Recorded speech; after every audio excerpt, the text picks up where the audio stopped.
right, ladies and gentlemen, it's time for our next speaker. Are you ready? Did you have a good lunch? Did you have a good experience down at Daily Plaza? Are you enjoying the conference? You want to hear this man speak? You want me to shut up? Yes, you do. All right, ladies and gentlemen, our next speaker is a giant in the JF Conference assassination community. He's a giant literally and figuratively. Tonight, Vince Palamara is going to be speaking on the Secret Service and JFK.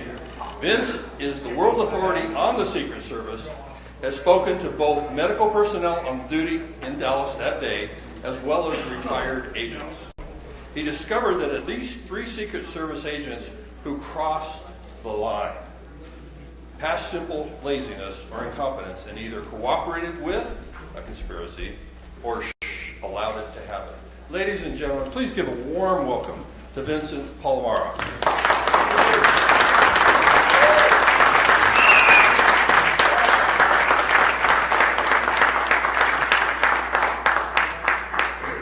Thank you very much for the enthusiastic intro, and thanks everyone for being here.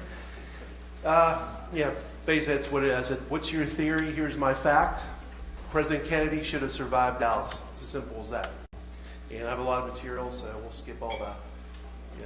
Get right to it. Okay.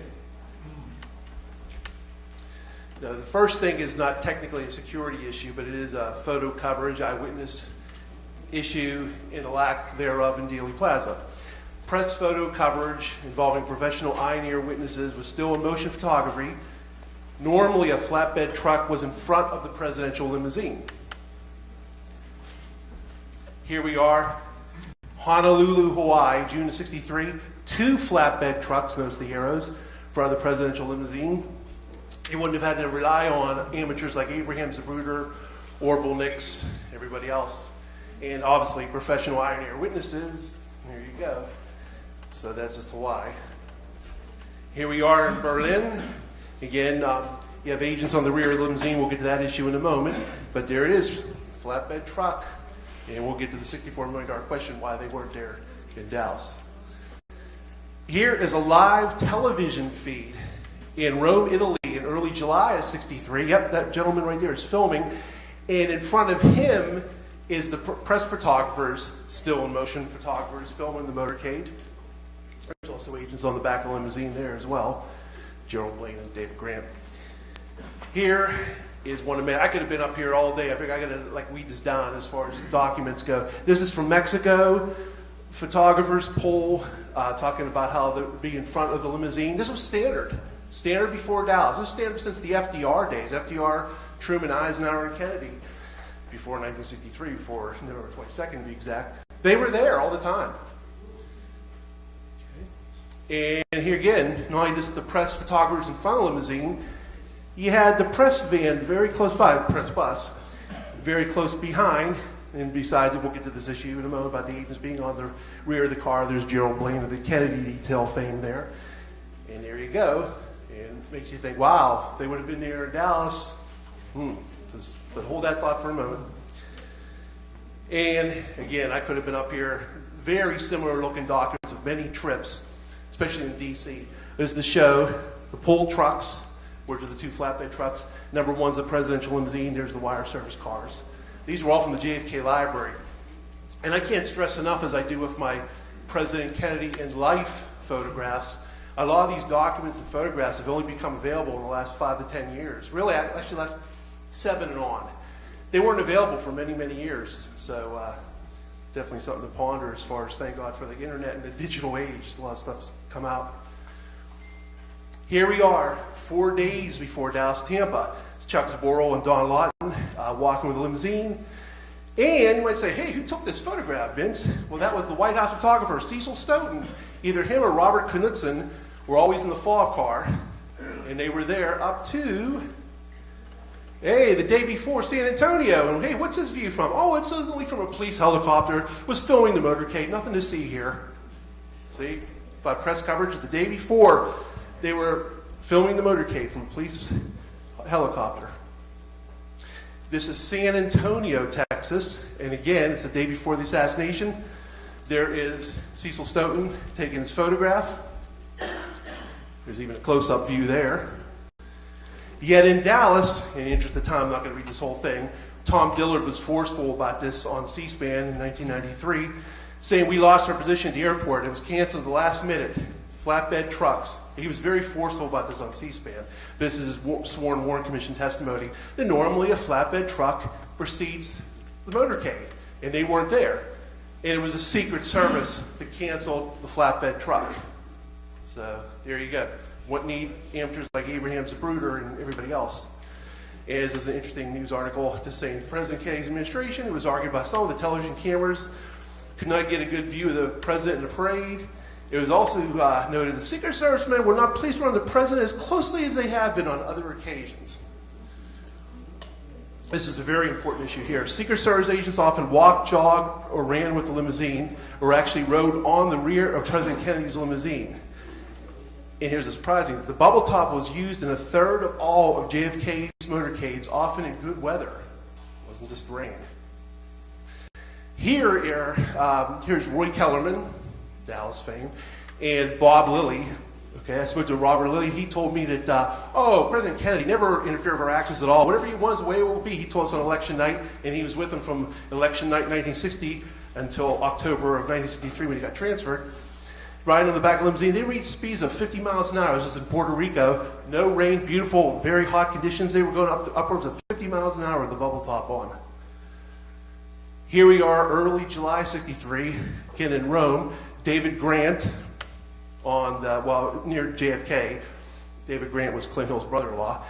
And Gerald Blaine of the Kennedy Detail Book fame. In the back of the car, beautiful motorcycle formation. Again, the back of your mind should always be, wow, imagine if this was in Dallas. And why wasn't it in Dallas? We'll get to that in a moment. This is another segment of the different vehicle of the Italy trip. Here they are again. What's unstated in these photographs is obviously the press photographers are filming it. So right in front of the motorcade too. Not amateurs, in this case it's life. Here we are in Bogota, Colombia. Roy Kellerman and Bob Lilly again on the back of the car. There's a full bubble top, closed follow-up car, good motorcycle formation. Guards on either side, armed forces guards. Going at a pretty fast clip too.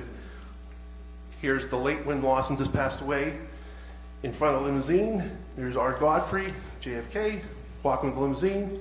There's Agent Bill Duncan. These are different trips. This is South Dakota, walking with the limousine. Kennedy. Here's 4 days before Dallas. Chuck Zaboral and Don Lawton working on the back of the limousine. Don Lawton told me, and you'll hear the clip in a moment. He said, we always had regrets, remorse. Who knows? If they only would have left guys in the back of the car. You can hindsight yourself to death. The they is the Secret Service, nobody else. Not boogeymen, not the FBI, it's the Secret Service.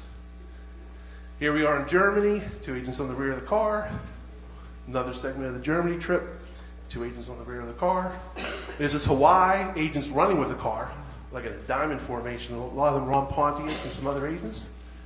Here's New Orleans, again, agents walking with the car, jogging with the car. Here we are in Los Angeles, 1963. Agent Bob Lilly again, probably a well-meaning woman, well-wisher, but still brushed her away.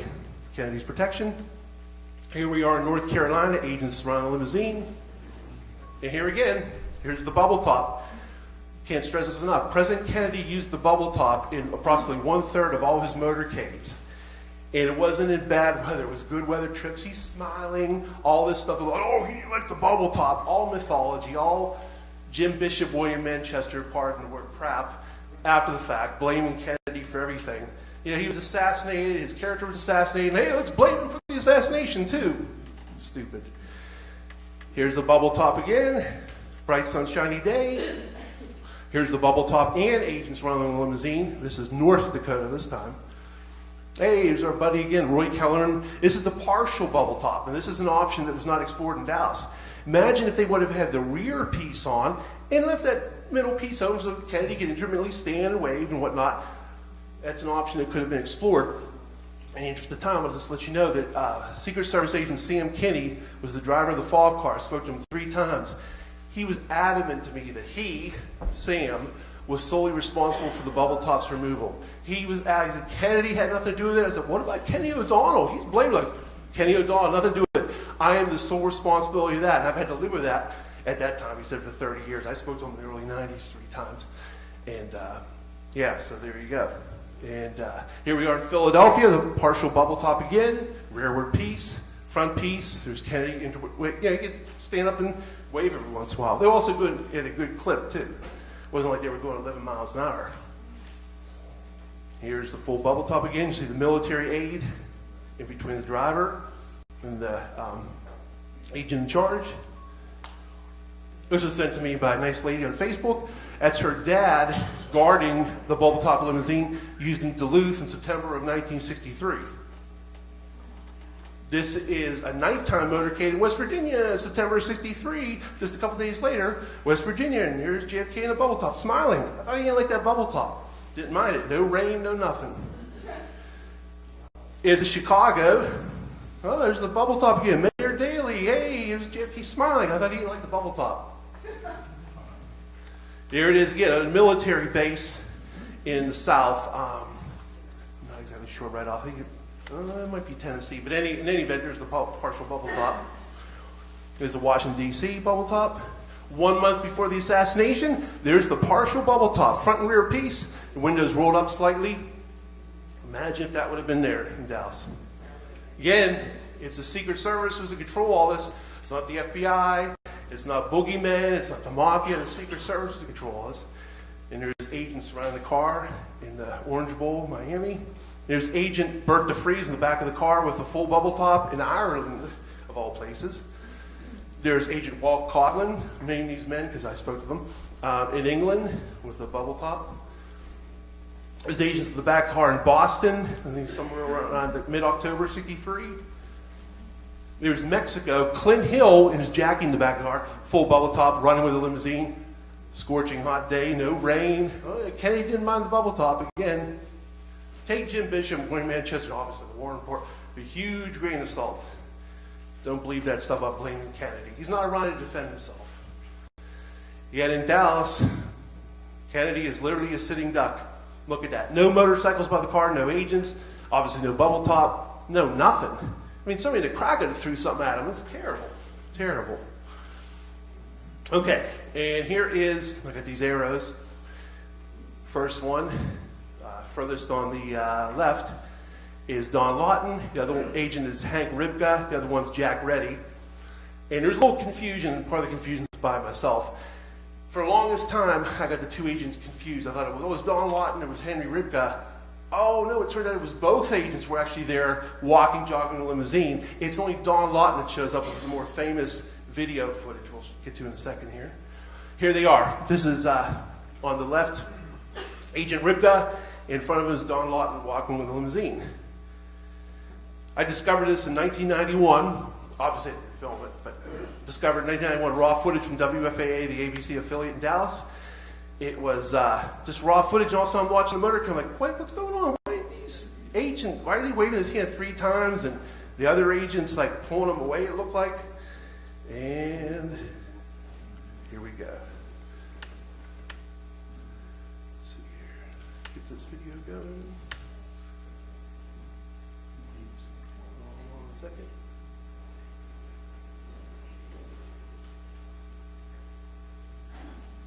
Be with you in a second.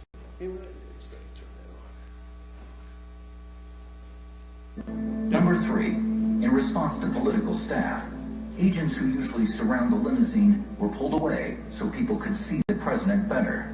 One reacted by throwing up his hands in disgust. 3 times he protested, what would prove to be a fatal error. Kennedy was killed by the 3rd shot from a sniper rifle, well after agents, if they had been nearby, could have pulled him out of harm's way. Number 3, in response to political staff, agents who usually surround the limousine were pulled away so people could see the president better. One reacted by throwing up his hands in disgust. 3 times he protested, what would prove to be a fatal error. Kennedy was killed by the 3rd shot from a sniper rifle, well after agents, if they had been nearby, could have pulled him out of harm's way. Just a brief note on that. That was Discovery Channel, Secrets of the Secret Service. I was a researcher on that, and yeah, it was actually almost like an official Secret Service documentary. The actual real Secret Service agents of the present time at that time, 10 years ago, and some former ones. And to my great amazement, they included that video clip. I didn't think they would touch it with a 10-foot pole, and they put that in there. And again, why was that agent being waved away? There you go. It was a Secret Service decision. Number 3.